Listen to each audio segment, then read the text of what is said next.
So the GFL have just announced their first 3 fights for their first ever event. For those who don't know who the GFL are, aka the Global Fight League, wake up, because the UFC are petrified of this next new mega MMA organization. No, really what this is just retired fighters coming out of retirement for a big paycheck to fight on an event that isn't going to make it past its first event. And with their matchmaking, I can confirm by looking at it that these guys are only looking to have one event. What the fuck is this matchup right here? Yoel Romero versus Shogun. First off, what government body is making this fight? Who is allowing this fight to happen? Now, Yoel Romero is older than Shogun, but Yoel Romero has been competing. The guy has never stepped away from the sport. He's also the real life fucking Wolverine. This guy has got some sort of healing factor. You know what I mean? It's probably because he's on so much sauce. That's probably what it is. Shogun just looks like a fucking bag of milk. He looked awful near the end of his UFC career. He hasn't fought since, I don't believe, which his last fight was 2023. He's now coming back to fight in the GFL. They've given him this lovely, warm welcome matchup with Yoel Romero, who is going to absolutely fucking brutalize this old man in there. Yoel Romero is going to put such a bad beating on Shogun. He's going to fucking annihilate him in the very first round. Next up, another matchup we have got is Chris Weidman, Luke Rockhold 2. Would help if I could speak. Let's talk about this matchup. Why have we rebooked this? Do you know, why have we rebooked this fight? Nobody wants to see this fight.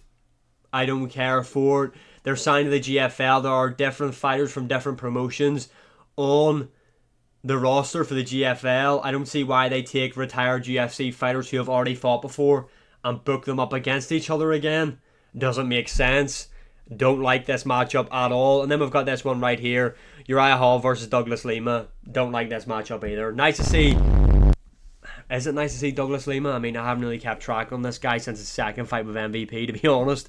So I don't really know what that guy's been at, although I do know Douglas Lima from the Bellator days. Uriah Hall was a guy nobody cared about in the UFC. Nobody's going to care about him in the GFL either. And they've match-made him up against Douglas Lima. Let's book the best 5-fight card possible for the GFL. That's what we're going to do today. So these are the rosters. Let's start off with matchup number 1. We've got Gegard Mousasi. He's going to be taking on Luke Rockhold. Right? A different fun matchup. When I say fun, when I say fun, it's in terms of name value. These matchups aren't going to be fun. These guys are inactive as hell. Some of them have retired for ages from the sport. They're coming back for a big paycheck. Now, Luke Rockhold has been on Karate Combat and stuff like that. I don't know what Gegard Mousasi's been at. I think he got a mega deal from Bellator and then they sold to the PFL. And the PFL just didn't want to pay him to fight. So we haven't seen him in a while. But these are two known guys in the world of MMA. It's a matchup we didn't get to see in the UFC when both guys were there. I think it's a good way to open up the show. Luke Rockhold, Douglas Lima. Now, who's going to win that matchup? I don't know. Because like I said, I haven't seen much in these guys since they've left the UFC. Luke Rockhold is chinny as hell. The guy has one of the worst chins from in recent memory. You know what I mean? The guy got beat up bad. Yoel Romero knocked him out bad. Jan Blachowicz knocked him out bad. His last fight in the UFC was Paulo Costa, where he actually had some success in there against Paulo Costa. Bit of a war, that fight, if we're being honest. But yeah, I think that's a good opener. Luke Rockhold, everybody knows him. Gegard Mousasi, a lot of people in the combat sports world know who he is. Make it happen. Next matchup on the card, we're going to go for Douglas Lima, another middleweight matchup, and we're pairing him up against Chris Weidman. Look, we need to think of the longevity of this company. Obviously, the owners aren't. So, you do Luke Rockhold, Chris Weidman on the same card, and then you have them fight different opponents, and then you can make their rematch even bigger. No one even cares about the rematch, though. Like, I'm just going to be honest with the GFL. I'm not sitting here dying to see Chris Weidman and Luke Rockhold, like, fucking 100 years later from their first fight. I don't fucking care. Anyway, Chris Weidman, Douglas Lima. Chris Weidman, obviously, former UFC middleweight champion. Douglas Lima, done a lot of great work over in Bellator. Has got some big names on his resume. It's a matchup we've never seen. We never thought we were going to see. And now we can see it. Yo, you can't even see Chris Weidman. There he is there. Chris Weidman, Douglas Lima, matchup number 2. on the card. Moving on to the heavyweight division, we've got Fabricio Verdum, again, a known name, hasn't fought in a while, I don't believe. Former UFC champion, beat the likes of Cain Velasquez, Fedor Emelianenko, who I'm actually surprised that Fedor isn't fighting on this event, to be honest. I'm shocked that they haven't dug that guy out of his grave to come and fight again. We're going to go for Fabricio Verdum. Let me see, where is this guy located that he's fighting?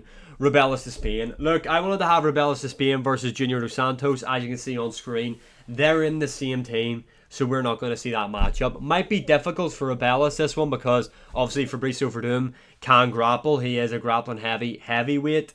But why not? Why not put Rubeles de Spain in there? He's going to have to be the guy to carry the GFL's heavyweight division, if we're being honest. All they've got is legends. Old farts that haven't fought in ages. At least put Rubeles de Spain in there with an older guy that has a bit of name value. Now, will Rubeles de Spain beat Verdum? Who knows? I don't know. I'm going to say yes. I'm going to say I'd like to think so. The guy's much younger, has just started his MMA career. But there's a big hole in his grappling. I mean, the guy got beat by Austin Lane in the UFC. That's matchup number 3. Get Rubeles de Spain in there. Try and get this guy get this guy to pick up some aura points by knocking out the likes of Fabricio Verdum. I don't know. I didn't realize how bad the roster was until I started looking through it. There are some good names here, like Yoel Romero, Anthony Pettis, Jeremy Stevens, Marlon Moraes. You know, there are some pretty good names on this stuff, on these rosters. Let's move on to the co-main event. Look, co-main event, we're going for Tyron Woodley. Tyron Woodley was the first round draft pick. Get close, I'm going to say it again. Tyron fucking Woodley in 2025 was the first round draft pick for the GFL. Now, who is he going to be fighting, you're going to be asking me? Norman Park. Yo, shout out to Norman Park. He is from where I am from, Northern Ireland. Put it on the map. I don't know if they're going to do that matchup. I just want to see Norman Park get paid, get a big fight with Tyron Woodley in the co-main event. Tyron Woodley, first round draft pick. They're obviously going to want to use him. Obviously, he was the first one they picked. Him versus Norman Park. Norman Park's the biggest other named welterweight that I can think of. You've got Dylan Daniels, but he's against someone else, so shut up and wait. Norman Park, Tyron Woodley, perfect co-main event. Make it happen. And look, I'm going to be brutally honest. The main event has to be Dylan Daniels versus Tony Ferguson. Bruh. It's going to have to be honest. Now, if Dylan Daniels gets absolutely mangoed, bongo bingoed by KSI, close up the GFL, because no one's going to give a fuck about that promotion. But even if he loses to KSI but doesn't get knocked out, say he beats KSI, say Dylan Daniels beats KSI, and you do the Dylan Daniels versus Tony Ferguson in the PFL, could generate a lot of eyeballs.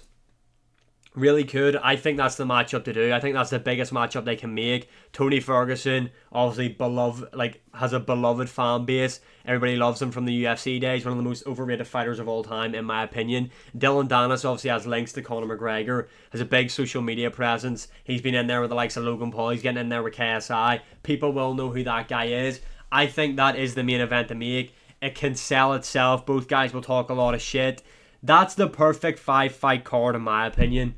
Dylan Daniels, Tony Ferguson, Tyron Woodley, Norman Park. You've got Rubeles de Spain, Fabricio Verdum, Chris Weidman versus Douglas Lima, and Luke Rockhold, Gegard Mousasi. That there is the best card I think the GFL can make as of right now with their current roster, in my opinion. You let me know your opinion in the comments below. The GFL aren't making it the event number 2. Let's just call it what it is. But you can let me know what matchups do you want to see in the GFL. And as always, like, share, subscribe, comment, all that good stuff.